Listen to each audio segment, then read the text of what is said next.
పరిశుద్ధుడా స్తుతి నైవేద్యము నీకే అర్పించి కీర్తింతు. సర్వోన్నతమైన స్థలములయందు నీ మహిమ వివరింపగా ఉన్నతమైన నీ సంకల్పము ఎన్నడు ఆశ్చర్యమే. సర్వోన్నతమైన స్థలములయందు నీ మహిమ వివరింపగా ఉన్నతమైన నీ సంకల్పము ఎన్నడు ఆశ్చర్యమే. ముందెన్నడు సవి చూడని సరిక్రొత్తదైన ప్రేమామృతం, ముందెన్నడు సవి చూడని సరిక్రొత్తదైన ప్రేమామృతం నీలోనే దాచావు ఈనాటికై. నీ రుణం తీరదు ఏనాటికి, నీలోనే దాచావు ఈనాటికై. నీ రుణం తీరదు ఏనాటికి. అతి పరిశుద్ధుడా స్తుతి నైవేద్యం నీకై అర్పించి కీర్తింతు. అతి పరిశుద్ధుడా స్తుతి నైవేద్యం నీకే అర్పించి కీర్తింతు.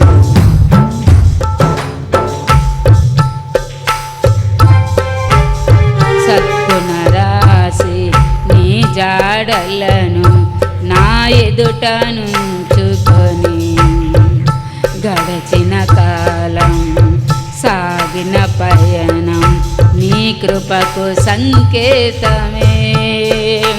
సద్గుణరాశి నీ జాడలను నా ఎదుట నుంచుకొని గడచిన కాలం సాగిన పయనం నీ కృపకు సంకేతమే.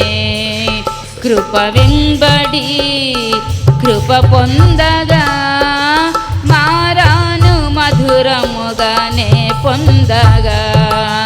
కృప వెంబడి కృప పొందగా మారాను మధురముగానే పొందగా. నాలోన ఏ మంచి చూసావయ్యా, నీ ప్రేమ చూపితివి నా యేసయ్యా. నాలోన ఏ మంచి చూసావయ్యా, నీ ప్రేమ చూపితివి నా యేసయ్యా. అతి పరిశుద్ధుడా స్తుతి నైవేద్యము నీకే అర్పించి కీర్తింతు. అతి పరిశుద్ధుడా స్తుతి నైవేద్యము నీకే అర్పించి కీర్తింతు. సారెపైనున్న పాత్రగా నన్ను చేజారిపోనివ్వక, శోధనలెన్నో ఎదిరించినను నన్ను సోలిపోనివ్వక. సారెపైనున్న పాత్రగా నన్ను చేజారిపోనివ్వక, శోధనలెన్నో ఎదిరించినను నన్ను సోలిపోనివ్వక. ఉన్నావులే ప్రతి క్షణమున కలిసున్నావులే ప్రతి అడుగున. ఉన్నావులే ప్రతి క్షణమున కలిసున్నావులే ప్రతి అడుగున.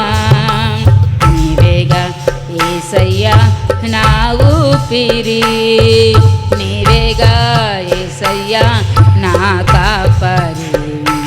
నీవేగా యేసయ్యా నా ఊపిరి, నీవేగా యేసయ్యా నా కాపరి.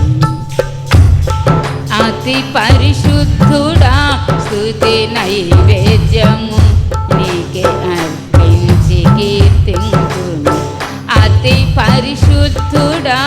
స్తుతి నైవేద్యము కీర్తింతును. నీవు నా పక్షమై నన్ను దీవించగా, నీవు నా తోడువై నన్ను నడిపించగా, నీవు నా పక్షమై నన్ను దీవించగా, నీవు నా తోడువై నన్ను నడిపించగా, జీవింతును నీ కోసమే ఆశ్రయమైన నా యేసయ్యా, జీవింతును నీ కోసమే ఆశ్రయమైన నా యేసయ్యా. హల్లెలూయా. పరిశుద్ధ గ్రంథములో జనరేషన్ స్టార్టింగ్, అది జనరేషన్ స్టార్ట్ అవుతుంది దేవుని యొక్క అనాది ప్రణాళికను బట్టి. హల్లెలూయా. యాకోబుకి 12 మంది మగపిల్లలు, ఒక కుమార్తె. అయితే రాహేలుకు పుట్టిన పిల్లలు 2. రాహేలు అంటే యాకోబుకి ప్రియమైన భార్య. యాకోబుకి రాహేలు అంటే చాలా చాలా ఇష్టం. దొంగ రాహేలు అంటారు, దొంగది. ఏంటి చేసింది? తన తండ్రి ఇంట్లో గృహదేవతలు తెచ్చేసింది. అందుకే తనకి ఆకస్మికంగా మరణం వచ్చింది. తేలేదని అబద్ధం ఆడింది. అది యాకోబుకి తెలియలేదు. అయితే యాకోబుకి లేక లేక లేక లేక 2 దేవుడు రాహేలు ద్వారా ఇచ్చాడు. యోసేపు జన్మించిన తర్వాత తన తల్లి మరణించింది. బెన్యామీను జన్మించేటప్పుడు చనిపోయింది తన తల్లి. అటువంటి సమయంలో ఈ యోసేపుకి దేవుడు కళలు ఇస్తూ ఉంటాడు. చిన్నతనం నుండి తల్లి లేదు, దేవుని భయభక్తులు కలిగి కళలు ద్వారా దేవుడు తనతో మాట్లాడుతూ ఉంటాడు. అన్నయ్యలు ఏం చేశారు? దాసి పిల్లలు కొంతమంది ఉన్నారు, 2 దాసీలు కూడా పిల్లలు ఉన్నారు. ఎలా అంటే వాళ్ళే భార్యలే వాళ్ళకి కాను పుడికిందని మీరు నా దాసితో పొండి, వాళ్ళ కూడా నేను పిల్లలు సంపాదించుకుంటాను. అప్పట్లో వాళ్ళకి పిల్లలంటే చాలా పిచ్చి ప్రేమ. ఆ పిల్లల మీద ఉన్న ప్రేమతో దాసీలను కూడా తన భర్తలకు ఇచ్చేశారు పెళ్లి చేసి.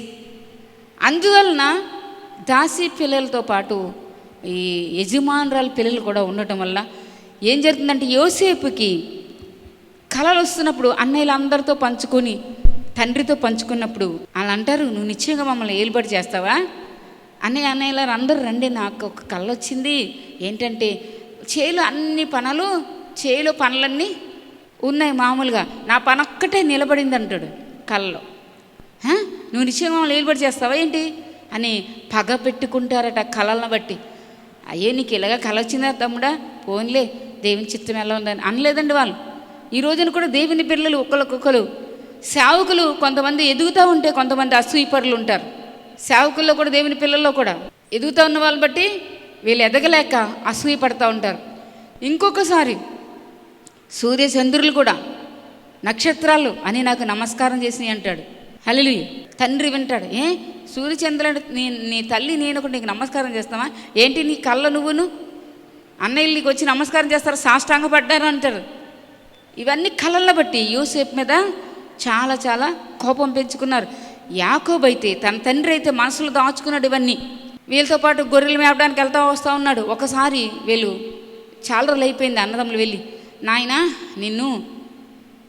నేను అన్నదమ్ముల దగ్గరికి పంపిస్తాను, భోజన పదార్థాలు పట్టుకొని వెళ్ళాలి అన్నదమ్ములకని అంటే, సరేనండి నాకు మంచిదే వెళ్తాను నేను అంటాడు యోసేపు. చిన్నగా ఉన్నప్పుడు తన తండ్రికి ఇష్టమైన భార్యకు పుట్టిన పిల్లడు గనక మంచి నిలువుటంగి, రకరకాల విచిత్రమైన నిలువుటంగిని కొని కుట్టించి తనకిస్తాడు. ఎవరు? తండ్రి యాకోబు. అటువంటి సమయంలో కొంత దూరం వెళ్ళేసరికి అక్కడ లేరు వాళ్ళు, డాడీ చెప్పిన ప్లేస్లో వాళ్ళు లేరు. అక్కడ అంతా అటు ఇటు తిరుగుతూ పొలంలో వెతుకుతూ ఉంటాడు.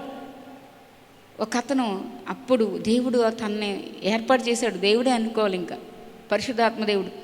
ఏంటి నాయన నువ్వు వెతుకుతున్నావు అని అడుగుతారు ఒక మనిషి. అరణ్యంలో ఎవరు ఉంటారండి? హల్లెలూయా. అరణ్యంలో గొర్రెలు మేపటకి వెళ్ళిన అన్నయ్యల దగ్గరికి వెళ్తున్నాడు భోజనం పట్టుకొని. ఆ ప్లేస్లో ఉంటారంటే లేరు అక్కడ. అటు ఇటు తిరుగుతాను ఎత్తుతూ ఉన్నాడు. వేణి ఎత్తుతున్నాను ఆయన ఒక మనిషి వచ్చి అడుగుతాడు. హల్లెలూయా. దేవుడే అరణ్యంలో యోసేపు కోసం ఒక మనిషిని నియమించాడు. అయితే మా అన్నయ్యలు ఇక్కడ గొర్రెలు మేపేవారండి ఇప్పుడు దాకంటే. ఇప్పుడే దోతానికి వెళ్తామని చెప్పుకొని గొర్రెలను తోలుకెళ్ళిపోయారు అంటారు. అలాగని దోతానికి వెళ్తూ ఉంటాడు. దూరం నుండి అన్నదమ్ములు చూస్తారండి. చూసి అదిగో ఆ కలలకు అనేవాడు వస్తున్నాడు, ఆయన మనం ఏమైనా సరే చంపేద్దాం అనుకుంటారు. చూసారండి, అన్నదమ్ములు ఒక పేగు తేడా అంతే. తండ్రి ఒక్కడే, చంపేద్దాం కలలను బట్టి పగపట్టారట. చంపేద్దాం అనుకుంటే పెద్దన్నయ్య అంటాడు, వద్దు ఆడు మన తమ్ముడు కదా, చంపకూడదు అని అంటాడు. అయినా సరే వాళ్ళంతా ఆలోచించుకొని గుంటలో పడేద్దామని పెద్దన్నయ్య అనగానే అందరూ కలిపి తన నిలువుటంగి తీసేసి గుంటలో తోసేస్తారు, నీళ్ళు లేని గుంటలో. అన్నయ్య వద్దని నేను ఎంత బ్రతిమలాడు ఎంత ఏడ్చినా సరే నీ కళలు ఏమైతే చూస్తాం ఇప్పుడు మేము అని చెప్పి పడేస్తారు. పడేయగానే ఇస్మాయిలు అటువైపు వెళ్తూ ఉంటారు. మార్గంలో గుగ్గిలము, మస్తకి, బోళాలు అవన్నీ కూడా వర్తకం చేస్తారు. ఆ దేశం కూడా వెళ్తారు. ఐగుప్తు దేశం నుండి వచ్చి వెళ్తా ఉన్న సమయంలో అదిగో వాళ్ళకి అమ్మేద్దాం, మనకు డబ్బులు వస్తాయని చెప్పి అమ్మేస్తారు. హల్లెలూయా. 20 తులాలు వెండికి అమ్మేస్తారు అప్పట్లోనే. ఏదైనా తీసుకొని వెళ్ళి వీళ్ళు ఐగుప్తు దేశంలో అక్కడ రాజ సంరక్షక దేశాల అధిపతి అని పోతీఫర్కి వాళ్ళని యోసేపుని అమ్మేస్తాడు అతను. హల్లెలూయా. సంరక్షక సేనాధిపతి అతని ఇంటిలో ఇతను పనిచేస్తూ ఉంటాడు యోసేపుని బట్టట దేవుడట ఆ పోతీఫర్ ఇంటిని ఆశీర్వదించాడట. హల్లెలూయా. యోసేపు అడుగుపెట్టిన ప్రతి చోట కూడా దేవుని యొక్క ఆశీర్వాదం కనబడుతుందట అక్కడ. హల్లెలూయా. అయితే పోతీఫర్ ఏం చేశాడు, ఇతను అడుగుపెట్టే ప్రతి చోట చాలా ఆశీర్వాదం వస్తుందని గమనించి, అయ్యా నేను కుర్చీలో కూర్చోడానికి ఒక్కడనే మాత్రమే పెద్దోడిని, నేను నీకంటే కొంచెం పై అధికారిని, అంతే, మొత్తం అంతా నీ చేతికి అప్పచెప్పేస్తున్నాను, నేను నువ్వే చూసుకో అన్నీని అని చెప్పి అతనట తినడం త్రాగడం ఇవి తప్ప ఏమీ లెక్కలు చూసుకోలేదంట. హల్లెలూయా. మొత్తం పన్నులందరినీ ఇతను అన్నీ యోసేపు అన్నీ కూడా ఏం చేస్తే అదే దేవుడు ఆస్వాదిస్తూ ఉన్నాడట. యోసేపుకి దేవుడు తోడై ఉన్నాడట. హల్లెలూయా. చూసారండి, అన్నయ్యలు గుంటలో పడేశారు, అయినా బాధపడలేదు. అక్కడ దేవుని యొక్క ఆత్మీయత లేదు, ప్రార్థన లేదు, అమ్మా నాన్న లేరు. ఎంత ఆందోళన. 17 సంవత్సరాల వయసు అప్పుడు యోసేపుకి. ఆదికాండం 37:1 ఉంది. 17 సంవత్సరాల వయసు అప్పుడు ఐగుప్తులో వాళ్ళకి అమ్మేశారు అన్నయ్యలు. అటువంటి సమయంలో యోసేపు దేవుడంటే భయభక్తులు కలిగి ఎవరున్నా లేకపోయినా దేవునికి ప్రార్థన చేసుకుంటూ, తెలిసి తెలియని వయసు అప్పుడే, లోకమేంటో ఏదంటే ఎవరు చెప్పేవారు లేరు. తెలిసి తెలియని వయసులో దేవునికి ప్రార్థించుకుంటూ తన పనులు తను చక్కబెట్టుకుంటూ అందరి మన్నలను పొందుకుంటూ దేవుని దయలో ఎదుగుతూ ఉన్నాడు. హల్లెలూయా. దేవుడట యోసేపుకి చాలా తోడుగా ఉండి తను ఏం చేస్తే అందులో ఆశీర్వాదమే కనబడుతుందట, ఎక్కడ నష్టం కనబడలే. ఎందుకు యోసేపు దేవుడికి వెళ్ళినప్పుడు కూడా ఎన్ని చిక్కులు వచ్చినా, ఎన్ని నిందలు వచ్చినా, ఎన్ని అవమానాలు వచ్చినా అన్నయ్యలందరూ కూడా కొట్టి గుంట్లో తోసేసి వేరే వాళ్ళకి అమ్మేసిన పసి మనసులో ఎంత గాయపడ్డాడో, ఎంత బాధపడ్డాడో. ఏనాడు కూడా దేవుడు నాకు ఇలా చేస్తున్నాడంటని అనుకోలేదు. దేవుడిని ఎప్పుడు నిందించలేదండి. అటువంటిది ఎన్నో తిప్పలు పడి బానిసంతా ఎన్నో పనులు చెప్తారు, అయినా సరే అన్నిట్లో కొనుక్కోకుండా మంచిగా పనిచేస్తూ ఉన్నాడు దేవుడు. అందుకే అతనికి తోడై ఉన్నాడు. హల్లెలూయా. దేవుడు తోడుగా ఉండడం చూచి అధికారిగా చేశాడు ఆ యొక్క పోతీఫర్. అయితే ఒక రోజున సడన్గా ఏం జరిగిందంటే, అక్కడ ఉన్నటువంటి ఆ అధికారి పోతీఫర్ యొక్క భార్య ఆ యొక్క యోసేపు మీద కన్ను వేసిందట సైతాన్ది. ఏం చేసింది సైతానాడిది? పాపపు కన్నులు. కొంతమందికి పాపము మానలేని కన్నులు ఉంటాయండి. దేవుని నమ్ముకుంటారు పేరుకే, వాళ్ళకి రక్షణ ఉండదు. కన్నులతోటే పాపం చేసేస్తారట. అది వ్యభిచారం అన్నాడు దేవుడు. కన్నులతో చూసి ఒక స్త్రీని మోహపు చూపు చూసావా? మత్తయి సువార్త 5:27 రాయబడింది. నువ్వు వ్యభిచారివి అన్నాడు దేవుడు. తెలుసా, దేవుని విషయాలు చిన్న విషయం కాదు. పరలోక రాజు ఉట్టిన ఇచ్చాడు దేవుడు. పాపం చేసే వాళ్ళకి దేవుడికి ఒక స్త్రీని ఒక పురుషుడు చూసినా, ఒక పురుషుడిని ఒక స్త్రీ చూసినా, చదవండి మత్తయి సువార్త 5:27 ఏముందో తెలుసా? నువ్వు వ్యభిచారివి, వ్యభిచారం చేసినట్టంట. ఏంటి? దేంట? కళ్ళతో చూస్తేనే. దేవుడు ఎంత హోలీనెస్, దేవుడు ఎంత పరిశుద్ధుడో తెలుసా? ఈ రోజున మీరు విన్నారు కదా. నేను మీతో చెప్పినదేమనగా ఒక స్త్రీని మోహపు చూపుతో చూచు ప్రతివాడు ఎప్పుడండి? అప్పుడే, వెంటనే, అప్పుడే. నువ్వు ఎప్పుడైతే పాపపు చూపుతో చూస్తావో అప్పుడే దేవుని దృష్టిలో పడిపోద్ది. ఏమని? ఇతను వ్యభిచారి. అది రెక్కిన రోజుకి ఎంతమంది ఎన్నిసార్లు చేస్తా ఉన్నారు వ్యభిచారం? హల్లెలూయా. దేవుడంటే ఆషామాషి కాదు.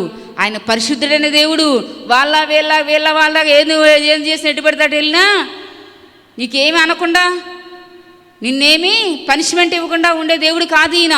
ఈయన పేరే పరిశుద్ధుడు. హల్లెలూయా. ఈయన పేరే పరిశుద్ధమైన దేవుడు ఈయన. ఆయన ఒక్క చూపు చూసే చాలు మాడి మసిపోద్ది ప్రపంచం.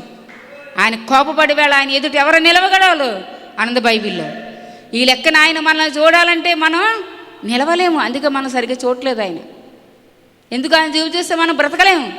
కానీ ఆయన కోపంతో చూస్తే బ్రతకలేము, కానీ ప్రేమతో చూసేలాగా మనం చూసుకోవాలి. హల్లెలూయా. ఆయన మనల్ని ఎలా చూడాలి? ప్రేమ, ఆప్యాయత, ఆయన యొక్క మృదుత్వముతో ఆయన మన కొరకు ప్రాణం పెట్టాడు. అటువంటి పరిశుద్ధమైన ప్రేమతో మనం ఆయన్ని చూసేలాగా మన ప్రవర్తన ఆయనకి ఇష్టంగా ఉండేలాగా చూసుకోవాలి. హల్లెలూయా. ఆ సైతానాడిది చూసిందంట, యోసేపుని దైవ బిడ్డని దేవుని బిడ్డని చూసిందంట సైతానాడిది. ప్రతిరోజు తన పని మీద వస్తూ ఉన్నప్పుడు నువ్వు నాతో పాపం చేయి అంటుందంట. చూసారా? 10వ వచనంలో ఉంది, 37:10. పాపం చేయి అంటుంటే యోసేపు అతను ఏమన్నాడు తెలుసా? 39:9 నీవు అతని భార్యమైనందున నిన్ను తప్ప మరి దేనిని నాకు అప్పగింపక ఉండలేదు. కాబట్టి నేను ఎట్లింత ఘోరమైన దుష్కార్యము చేసి దేవునికి విరోధంగా పాపము కట్టుకుందని తన యజమాని భార్యతో అన్నాడట. నువ్వు తన భార్యవి, నిన్ను తప్ప నాకు అన్నీ అప్పగించాడు నా యజమానుడు. కాబట్టి నేను ఇంత ఘోరమైనటువంటి దుష్కార్యము చేసి దేవునికి విరోధంగా, ఈ పాపం ఏంటి తెలుసా? దేవునికి విరోధమైన పాపము వ్యభిచారం. దేవునికి విరోధమైన పాపం చేసి నేను ఎట్లింత ఘోరమైన పాపాన్ని కట్టుకుంటాను, విరోధంగా పాపం కట్టుకుంటానని తన యజమానురాలతో అన్నాడు. యజమానురాలు ఆవిడ అయినా సరే వదులుతుందా? సైతాన్ మొహందే వదలట్లేదు. వెళ్ళినప్పుడు అనుదినము దినదినము కూడా యోసేపుతో మాట్లాడుతూ ఉందట. కొంతమంది ఇలాగే ఉంటారండి, కొంపలు ముంచేవాళ్ళు. అలా అంటారు కదా లోకం సామెత. ఆడవాళ్ళు ఉంటారు, మగవాళ్ళు ఉంటారు. దేవుడు భయం ఉండదు, ఎట్టు పడితే అటు పెరుగుతూ ఉంటారు. హల్లెలూయా. ఎట్టు పడితే అటు పెరుగుతూ ఉంటారు. భయభక్తులు ఉండవు. ఒక అమ్మా నాన్న భయభక్తులు ఉండవు. పెద్దవాళ్ళని గౌరవం ఉండదు. చిన్నాన్న పెద్దనాన్న అని ఇది వరకు. ఇప్పుడేంటి అందరూ అంకుల్లో ఆంటీలే. భయభక్తులు ఎక్కడ ఉంటున్నాయి? హల్లెలూయా. భయభక్తులు ఉండలేదు ఇప్పుడు. కొంతమందికి దైవ సన్నిధిలో కూడా సరైన భయభక్తులు నేర్పట్లే. ఉన్నవాకి ఉన్నాడు చెప్తే ఎంతమంది మానేస్తారు? ఎంతమంది కనెక్షన్ తెగిపోదు. మరి దేవుడితో నీకు కనెక్షన్ తెగిపోతే సరేనా? దేవుడితో నీకు కనెక్షన్ అవసరం లేదా? హల్లెలూయా. చూసి చూడనట్టు కాదు. తప్పు చేస్తున్నారు పక్క వాళ్ళని తెలుసు కూడా తోటి సహోదరుడు వెళ్ళి గద్దించాలట. నీకు తెలిసినప్పుడు నువ్వెందుకు అలా చేస్తున్నావు? దేవుని నమ్ముకున్నావు కదా, మంచి ఎందుకు వస్తున్నావు కదా, అమ్మగారికి చెప్పమంటావా, అయ్యగారు చెప్పమంటావా నీ పనులు అని హెచ్చరించాలట. లేకపోతే ఏం జరుగుతుంది తెలుసా? చూసి కూడా నువ్వు తనని హెచ్చరించకపోతే ఆ తప్పు నీదే అంటాడంట దేవుడు. అర్థం ఉందా? సినిమాలకు వెళ్తున్నావు, షికారులకు వెళ్తున్నావు, నువ్వు రకరకాలు కొంటున్నావు, నాకు వినబడింది, నేను చూశాను కూడా. సన్నిధికి వస్తే అలాంటివి చేయకూడదు. అమ్మగారికి అయ్యగారు చెప్పమంటావా నీ పని ఏంటి? వాళ్ళు దేవుడికి చెప్తారంటే నువ్వు హెచ్చరించవలసిన టైంలో నువ్వు హెచ్చరించాలి, లేకపోతే అది తప్పు నీదేనంట. తెలుసా? యాకోబు రాసిన పత్రిక 4:17 రాయబడింది, మేలైనది చేయనెరిగి అలాగున చేయని వారికి పాపము కలుగును. ఇది మేలు, ఇది మంచిది, నీ సహోదరుని హెచ్చరించాలి. అది హల్లెలూయా. అటువంటి సమయంలో ఈ సైతాను మొహంది కన్నేసి పరిశుద్ధమైన దేవుని బిడ్డ మీద నిందలు మోపాలని సాతాను చూడండి ఎవరిలోనైనా ప్రేరేపిస్తాడు. అయ్యో తండ్రిని విడిచిపెట్టొచ్చాడు నా బిడ్డతో సమానం అనుకోవట్లేదు. ఎన్ని విధాలుగా తన్ని అన్నా సరే, నేను నీతో తప్పు చేయను అన్నా సరే, నువ్వు నా యజమానురాలివి, నా తల్లి సమానం అని ఎన్నో అని ఉంటాడు. అయినా సరే ఒకరోజు వచ్చిందట, ఇంట్లో ఎవరు లేరు, తన యజమానుడు కూడా బయటకు వెళ్ళాడు. తిన పని మీద లోపలికి వెళ్ళాడట.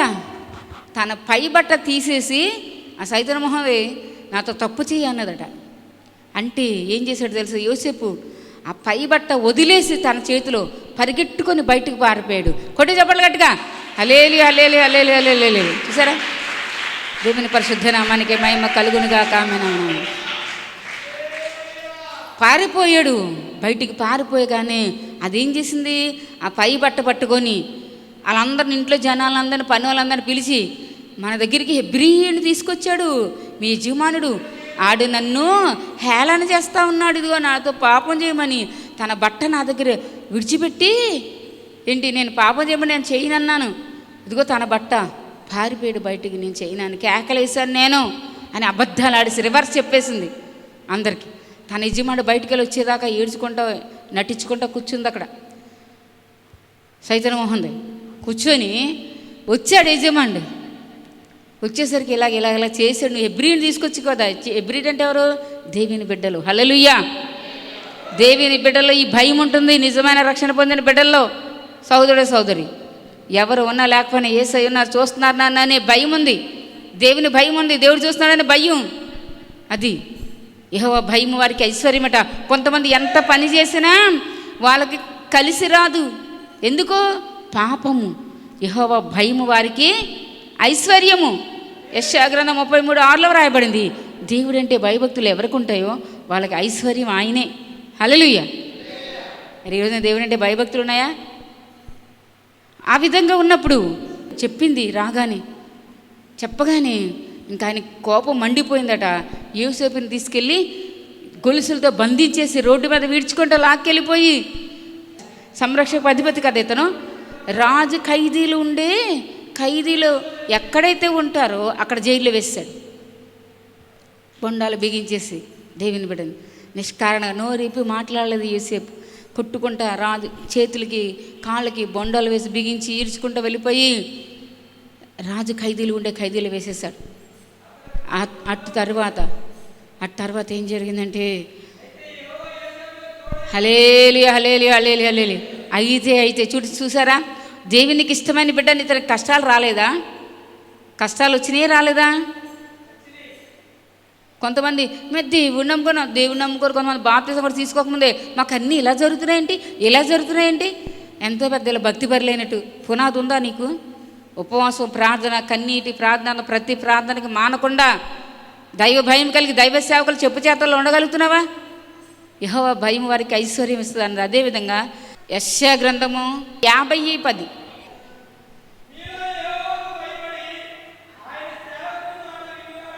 హల్లెలూయా. ఎవరట? దేవునికి భయపడేవారు తన సేవకుని మాట వింటారు. దేవుడే చెప్తున్నాడు, స్వయంగా పరిశుద్ధ గ్రంథంలో రాసి ఉంచాడు. సేవకుడు వేరే, దేవుడు వేరే కాదండి. హల్లెలూయా. అటువంటి దుష్ట మనుషుల మధ్యలో యోసేపు సంఖ్యల చేత బంధించబడిన కొట్టుకుంటా యజమాని ఇంత నమ్మాను, నన్ను ఇంత వంచిస్తావా అని తన మీద నిందల మోపున నోరు మెదపకుండా వెళ్ళి జైల్లో కూర్చున్నాడండి. దేవుని బిడ్డగా నువ్వు జీవించాలనుకుంటే అపవాది ఎన్నో నిందలు మోపుతాడు, ఎన్నో సమస్యలు తెస్తాడు, ఎన్నో ఉపద్రవాలు తెస్తాడు. ఎందుకంటే ఇప్పుడు చెట్టు ఉందనుకోండి, మంచి తీపిగా మామిడికాయలు ఉన్నాయి, తీపివి మంచివి ఉన్నాయి. అవి తీపివి మంచివని నీకు తెలిసింది. వెళ్ళి ఏం చేస్తారు తెలిసిన వాళ్ళందరూ? చెట్టు మీద రాయిలేసి కోసుకొని తెచ్చుకుంటారు. కాయలు లేని చెట్టుని ఎవరైనా కొడతారా? ఏం కాయలు ఎప్పుడు చూసిన కాయలు కాదు, ఆకులే కొడతారు ఎవరన్నా? ఎవ్వరు కొట్టరు. మంచి ఫలాలు ఇచ్చే చెట్టుకి దెబ్బలు తగులుతాయి. హల్లెలూయా. నువ్వు దేవుని మంచి బిడ్డవైతే అపవాది నీ మీద కన్ను ఉంటుంది, కానీ దేవుని కన్నులు నిన్ను దానికి అప్పగించకుండా కాపాడుతూ ఉంటాయి. హల్లెలూయా. అటువంటి సమయంలో జైలు అధికారికి, జైలులో పని చేయించే వారికి, అవన్నీ కడిగించడం, తుడిపించడం చేసేవారికి యోసేపు మీద దయ కలిగింది, జాలి కలిగింది. వాళ్ళు ఏం చేసేలా చేశాడు దేవుడు? వాళ్ళ తాళాలు తీసుకొచ్చి యోసేపు చేతిలో పెట్టి ఈ పనులన్నీ నువ్వే చేయించు, నువ్వు చేయొద్దు అన్నారంతే. హల్లెలూయా. దేవుని పరిశుద్ధ నామానికి మహిమ కలుగును గాక. ఎక్కడికక్కడ దేవుడు యోసేపుకి ఏమిస్తున్నాడు? అథారిటీ, అధికారాన్ని ఇస్తున్నాడు.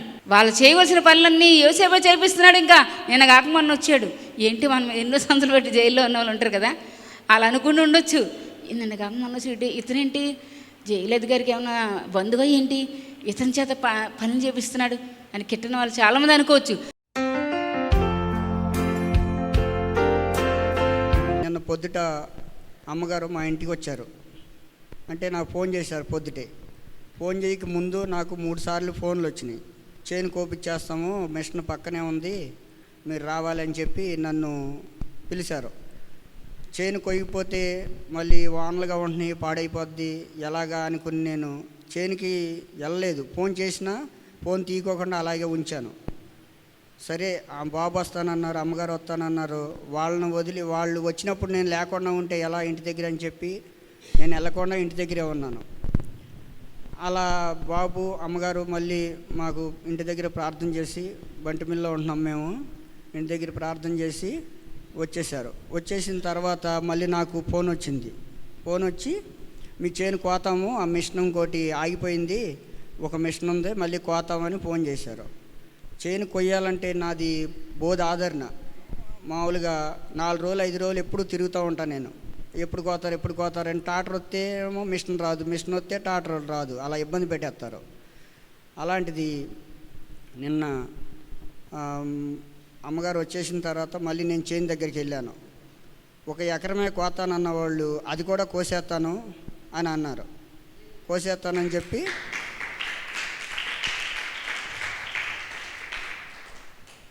రాత్రి 9 3 ఎకరాలు కోసేసి మా ఇంటి దగ్గర ఒడ్లు పడేసి నేను ఒడ్లు పడేసి మళ్ళీ బంటిమిల్లు వచ్చాను. బంటిమిల్లు వచ్చిన తర్వాత ఇంకా పని అంతా అయిపోయింది. నాకు మొత్తం ఒడ్డింటికి వచ్చేసినాయి. 2 ట్రాక్టర్లు వచ్చినాయి, తోలేసినాయి. మళ్ళీ పొద్దుటే మళ్ళీ ఊళ్ళోకి వెళ్ళాను. మళ్ళీ ఆయన ఒడ్డు నేను పట్టేస్తాను, తర్వాత అయితే నీకు కుదరదు, మరి పట్టేస్తాను, సంచులు తీసుకెళ్ళిపోమని చెప్పారు. నిన్నే చెప్పాను కోసానని. పొద్దున్నే వచ్చేసి మళ్ళీ ఆయన ఫోన్ చేశారు. ఫోన్ చేసి ఒడ్డు పట్టేయాలి, నువ్వు త్వరగా రా, మరి ముఠావాళ్ళు కూడా ఉండరు అన్నారు. సరే సంచులు వేసుకుని వచ్చేస్తానండి అని చెప్పి సంచులు తీసుకుని ఊళ్ళోకి వెళ్ళి సంచులు వేసి, అంటే 3 పిల్లలు, మా పిల్లల్ని ఎక్కించుకుని ఇక్కడికి వచ్చాను. నేను ఇప్పుడు వస్తే అక్కడ ఒడ్డు పట్టేవాళ్ళు కాటాను చూసుకోవా అన్నారు. అక్కర్లేదు మీరే చేయండి కాటా, నేను చర్చికి వెళ్తున్నాను వచ్చేస్తానన్న. అంటే వాళ్ళే కాటా కరెక్ట్గా వేస్తారా లేదా అనేది అనుమానం మనకి ఉంటుంది కదా, మన సొమ్ము ఇన్నాళ్ళకి కష్టపడి పండించామని. అదేం కాదు అని చెప్పి మీరు వేయండి శుభ్రంగా అని చెప్పి వేసి అన్నాను, వచ్చేసాను. మళ్ళీ అప్పుడు వాళ్ళు ఇప్పుడు ఫోన్ చేశారు 1 అరగంట క్రితం, వేసేసాము, కాటా వేసాము మొత్తం అని చెప్పి ఫోన్ చేసి చెప్పారు. అయితే నేను నమ్మి దేవుడి మీద భారం వేసి నేను ఇక్కడికి వచ్చాను. నిన్న అమ్మగారు రావడంతో నేను నమ్ముకుని ఉన్నాను కాబట్టి నాకు ఎమ్మటే శుభ్రంగా మొత్తం అంతా పని అంతా అయిపోయింది. ఆ దేవుడు చాలా హల్లెలూయా, దేవుని పరిశుద్ధ నామానికి మహిమ కలుగును గాక. ఆమేన్. చూడండి, ట్రాక్టర్ వస్తే ఒకటి రావట్లేదట, 3 రోజులు బట్టి తిరిగా. అటువంటిది మేము వచ్చాము, వెళ్ళాం ప్రేయర్కి, వెళ్ళగానే ఫోన్ వచ్చిందంట, ఇప్పుడు కోసేస్తామని. చూసారు సాతాను ఎలా ఆటంకపడుతుందో. అమ్మగారు వస్తున్నారు, నేను ఆ పని నేను వర్షం వచ్చినా ఏం వచ్చినా నేను దేవుడికి వదిలేసి ముందు అమ్మగారు వస్తున్నారు, దైవజనులు వచ్చి ప్రార్థన చేసి మాకు మంచిది మేలు జరుగుతుందని వీళ్ళు విశ్వసించారు. చూసారా, విశ్వసించి ఆ టైంలో వెళ్ళలేదు.